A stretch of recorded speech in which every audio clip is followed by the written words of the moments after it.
Hello students. So beta, next topic, let's start, and hopefully today we'll try to finish up this chapter. Okay.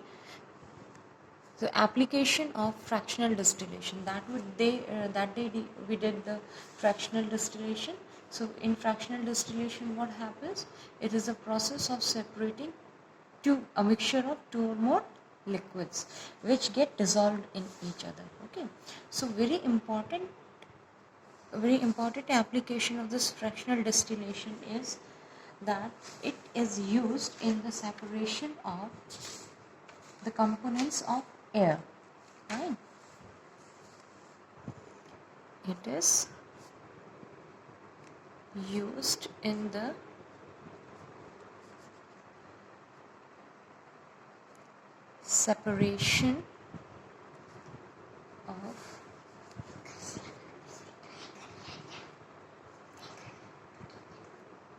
separation of mixture of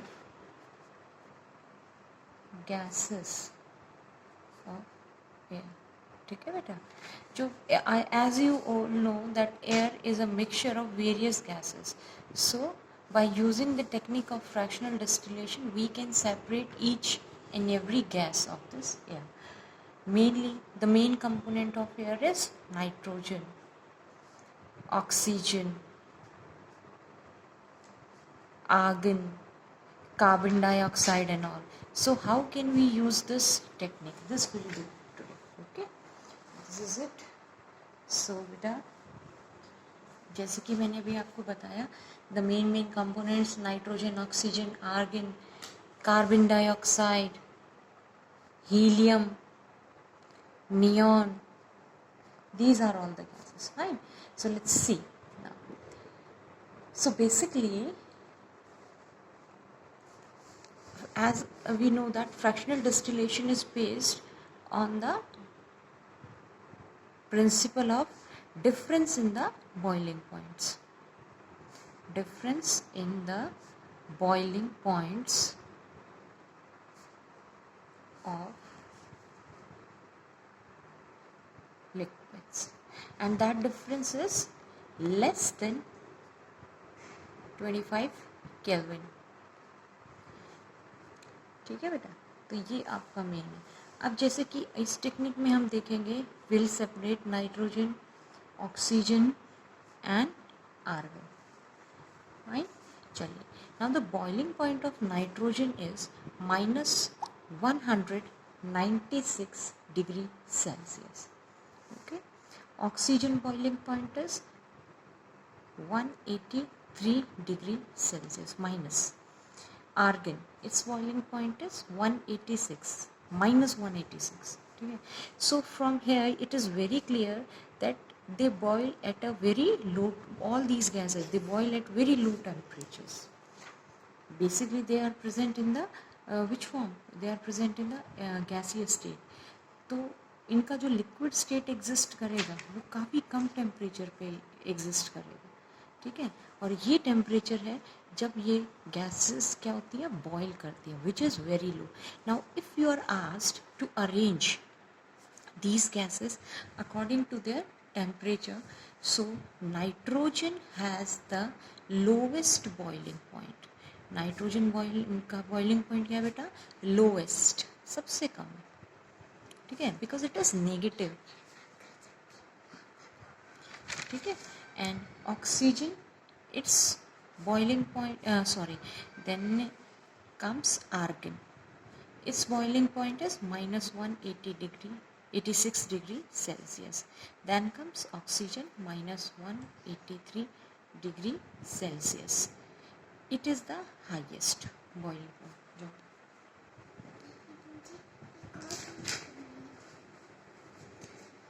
ठीक है, so this is the highest boiling point. देखो बेटा, negative temperature है. कई बच्चे सोच रहे हैं कि भाई -183 को मैम, मतलब 183 को मैम हाईएस्ट क्यों बोल रहे हैं, बिकॉज नेगेटिव टेम्परेचर है ना. और ये 196 को हम लोएस्ट बोल रहे हैं क्योंकि ये नेगेटिव. ठीक है, चलिए, सो दिस इज इट. चलिए, अब देखते हैं प्रोसेस कि how fractional distillation is done of air. चलिए, लेट्स सी. So इसमें आपका प्रोसेस किस तरीके से चलता है वो हम चलेंगे।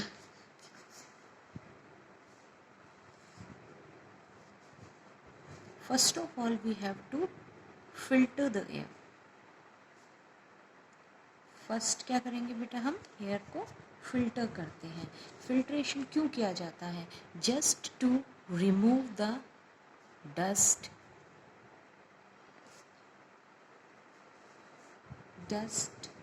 वाटर वेपर, यानी वाटर वेपर यानी उसमें जो भी मॉइस्चर है वो, and carbon dioxide. Carbon dioxide को देखो आपको बताया था ना, सॉलिड फॉर्म में रिमूव हो जाता है ये, ठीक है। तो कार्बन डाइऑक्साइड ये सब हम क्या कर देंगे, इसमें रिमूव कर देंगे, ठीक है। तो ये चीज़ है बेटा, इसमें समझ आ गया। देखो रीज़न क्या है, डस्ट तो रिमूव होना है फिल्ट्रेशन से। दूसरी बात है, हम वाटर वेपर और कार्बन डाइऑक्साइड को रिमूव क्यों करते हैं इसमें से, ठीक है। वेरी इंपॉर्टेंट, वाटर वेपर और कार्बन डाइऑक्साइड को रिमूव क्यों किया जाता है? बिकॉज वी नो कि इन दोनों को ही जब हम कूल करेंगे तो दे सॉलिडिफाई, सॉलिड में कन्वर्ट हो जाते हैं ना ये। और सॉलिड में कन्वर्ट हो जाते हैं, जो पाइप्स होंगे, देखो इसका एक पूरा एक मशीनरी सिस्टम होता है। तो अगर कूल करेंगे, क्योंकि कूलिंग प्रोसेस से ही तो इनको इतना लो टेम्परेचर लेके जाएंगे अपन, ठीक है बेटा। So when we cool, so these two components they convert to the solid form and they can block the pipes. Pipes को क्या कर देंगे, ब्लॉक कर देंगे, और वो हमारे लिए क्या हो जाएगा, बड़ी प्रॉब्लम क्रिएट कर सकता है इस, ठीक है। सो इसीलिए स्टार्टिंग में ही डस्ट को रिमूव किया जाता है, वाटर वेपर और कार्बन डाइऑक्साइड। फाइन, चलिए आगे बढ़ते हैं बेटा। इसमें सेकंड पॉइंट इसमें फिर आता है आपका, एयर को फिर क्या किया जाएगा, compress. Air is compressed, compression is done, highly compress किया जाता है। कंप्रेशन का मतलब क्या पता है ना, क्या है? एयर इज कंप्रेस्ड मतलब high pressure is applied on it,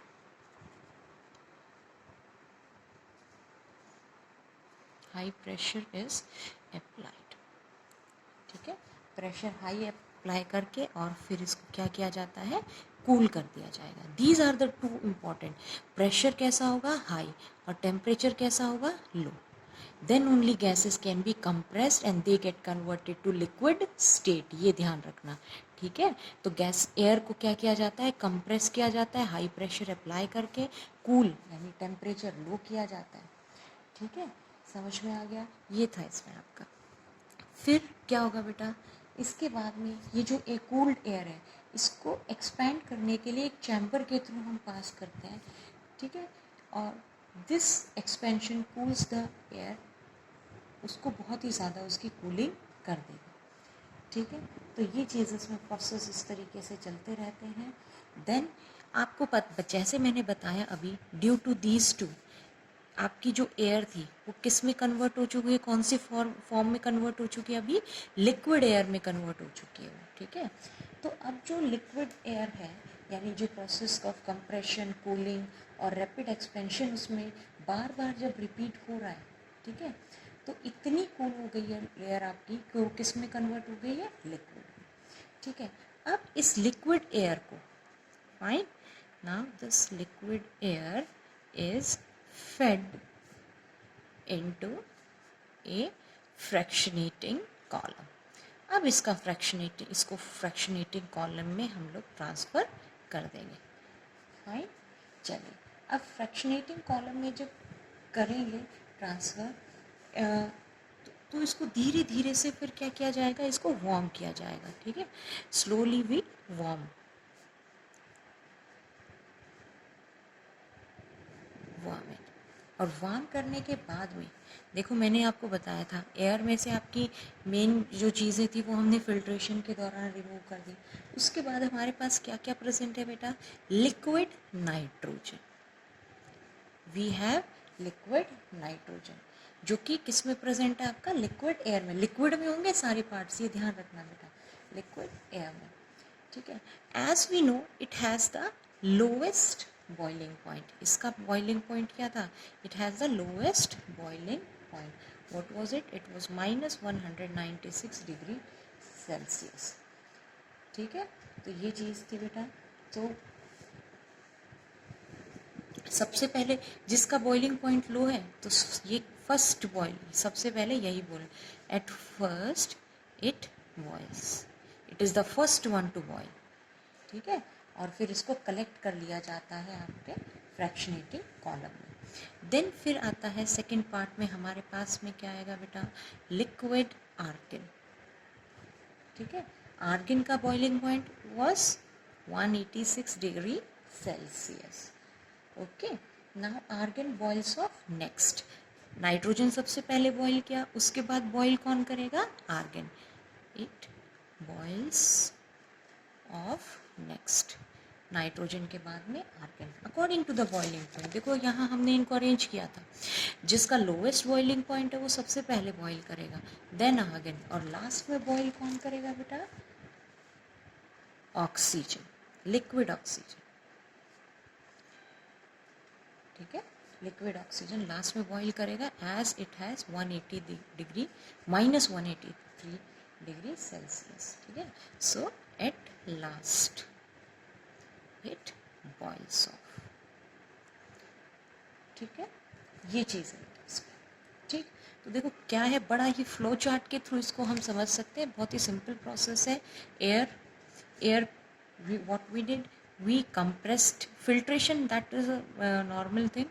ठीक है, then we compressed it, cool किया उसको। ठीक है, cooling and rapid expansion, these are the three important terms, compression, cooling and rapid expansion। Air को ये सारे प्रोसेस के थ्रू गो थ्रू किया तो it converted to liquid air. Fine, then liquid में आने के बाद में हमने इसको किस में फेड कर दिया बेटा, फ्रैक्शनेटिंग कॉलम में। ठीक है, then we fed it in the fractionating column. Okay, और यहाँ पे हमने क्या किया, इसको वार्म करने शुरू किया।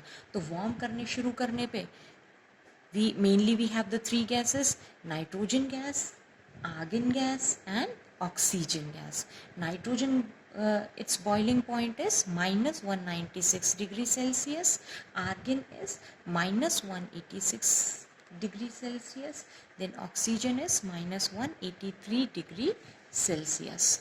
Okay, so according to it, it will be the first to boil, it will be the second to boil and it is the third one to boil। ठीक है, तो आप प्रॉपर डायग्राम इसका यहाँ से बना सकते हैं। ठीक है, ये था बेटा इसमें आपका, and this is known as liquefaction of air. Okay, चलो अब last part, because physical and this chemical change we have already done, now the separation of mixtures, separation of the components of mixtures में the last part is the separation of mixture of two immiscible liquids। देखिए बेटा, starting में हमने solid component किया, solid in liquid किया, then now we were moving on liquid in liquid mixtures। ठीक है, liquid in liquid mixtures में हमने बेसिकली डिस्टिलेशन टेक्निक हो चुका है अपना, है ना, और डिस्टिलेशन वाला जो प्रोसेस था it is applicable on the miscible liquids. ठीक है, वो किस पे एप्लीकेबल था आपका, मिसिबल लिक्विड्स पे। मिसिबल मीन्स जो लिक्विड्स क्या हो जाते हैं, मिक्स कर जाते हैं एक दूसरे में। ठीक है, now there is a second technique for separating the component of mixture of to immiscible liquids. ठीक है, सो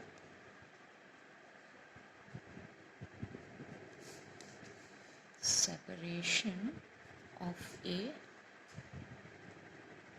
mixture of two immiscible liquids।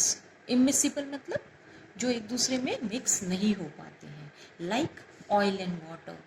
ठीक है, chloroform water, mustard oil and water, benzene in water, ये सारे इसमें हमारे केसेस आ जाएंगे।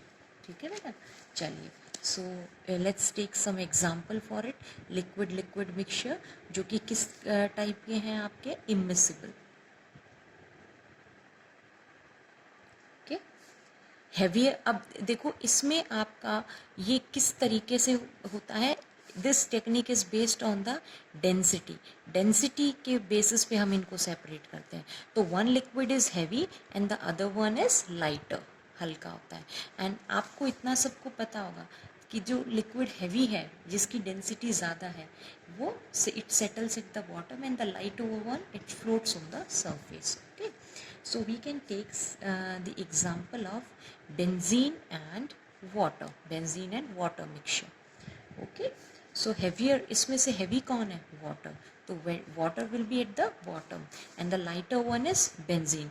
तो benzene will float over the water. Okay, then second example we can take kerosene oil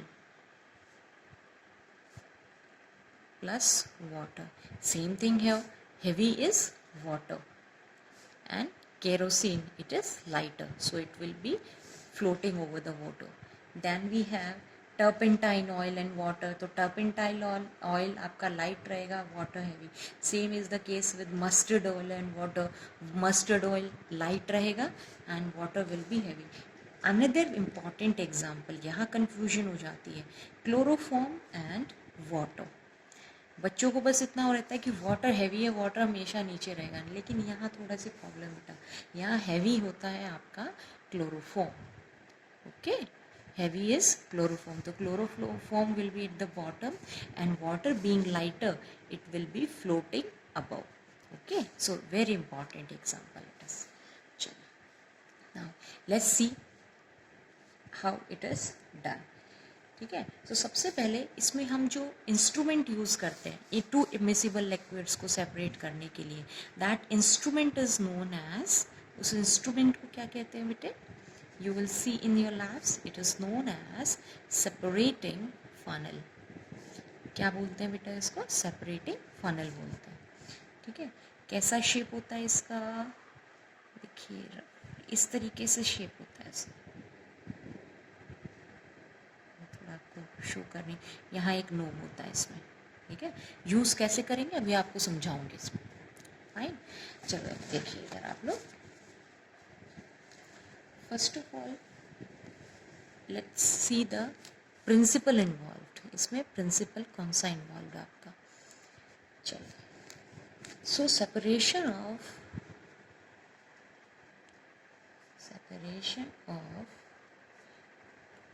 to immiscible liquids is based on the difference in their densities. ठीक है, densities में जो डिफरेंस है उसके ऊपर बेस्ड है ये आपका. ठीक है, ये चीज़ आप इसमें ध्यान रखना. अब देखो बेटा, मेथड में अगर हम चले इसमें, how the process occurs. So first of all हमने क्या किया है, जैसे कि मैंने आपको सेपरेटिंग फनल का डायग्राम यहाँ बना के दिखाया था, तो ये इसमें एक नोब प्रेजेंट होता है. ठीक है, नोब होता है जिसको हमें क्लोज रखना होता है. ठीक है, तो ये चीज़ इसमें ध्यान रखना, we have to keep that separating funnel in vertical position and make sure कि जो आपका नोब है उसका वो कैसा होना चाहिए? बंद होना चाहिए. It should be closed. Okay, then the second point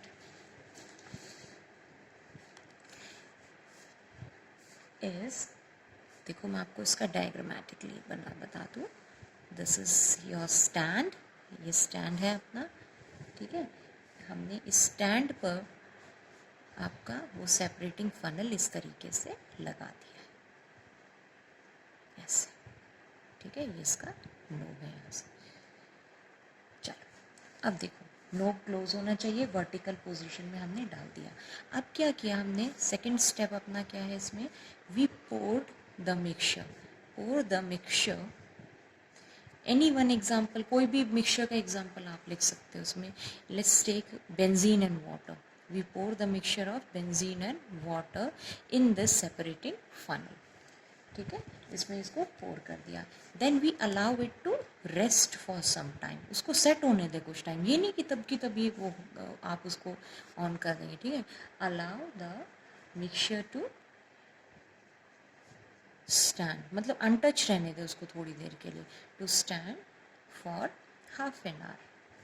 कुछ देर के लिए उसको ऐसा ही छोड़ दें, ताकि जिसकी डेंसिटी हाई है वो बॉटम में रह जाएगा और जिसकी लो है that will be floating on the surface.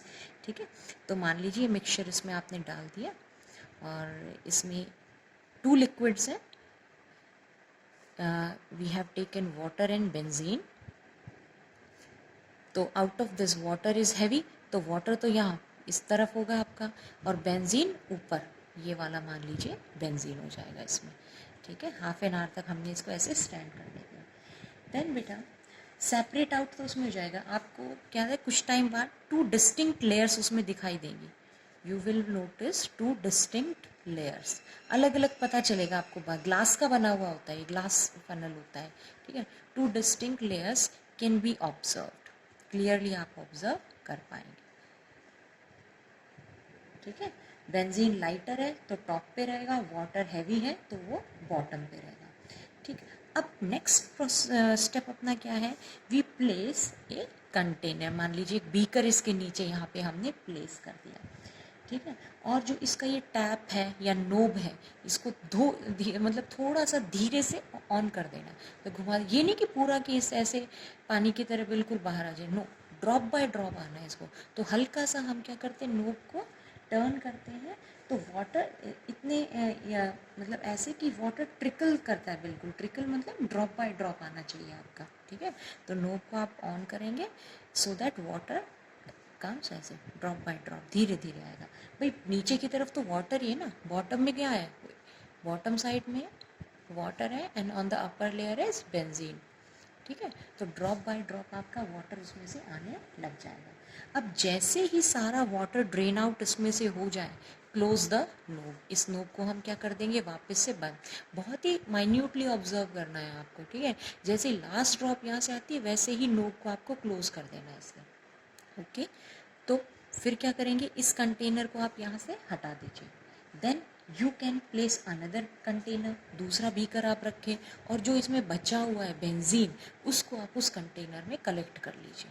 ठीक है, so this is how the 2 components can be separated. समझ में आ गया बेटा? देखो सेपरेटिंग फनल में क्या किया, जो नीचे था वाटर सेट हो गया था तो वाटर को हमने नोब ओपन करके और ड्रॉप बाय ड्रॉप कलेक्ट कर लिया। देन लास्ट ड्रॉप तक चलता रहा ये अपना process. Then we collected benzene in another beaker, so by this process it can be separated. Okay, step by step मैं आपको नोट्स में ये दे दूँगी इसमें। चलिए, अब इसके एप्लीकेशंस क्या हैं? Applications nothing as such, just this process यानी जो सेपरेटिंग फनल है, it is used for separation of 2 immiscible liquids. जो इमिसिबल लिक्विड होते हैं ना, जो एक दूसरे में डिजॉल्व नहीं होते, उनको सेपरेट करने के काम आता है। It is used to separate 2 immiscible liquids. Okay, then slag वगैरह जो आप आयरन फायर करने से उसको व्यवहार करेगा ये। ठीक है बेटा, सो दिस इज इट। ये आपका चैप्टर अभी फिनिश है। इसके बाद देखो फिजिकल, वैसे फिजिकल चेंजेस, केमिकल चेंजेस सब अपना कंप्लीट हो चुका है। Then some objective exercises will be given to you very soon. ठीक है बेटा, नोट्स मतलब वर्क आप इन्हीं 2-3 डेज में सारा वर्क अपना कंप्लीट करके रखो। मैं जैसे ही आपको फिर फ्री होके और आपको असाइनमेंट्स मिलेंगे फिर बैक टू बैक इसमें। Okay, thank you.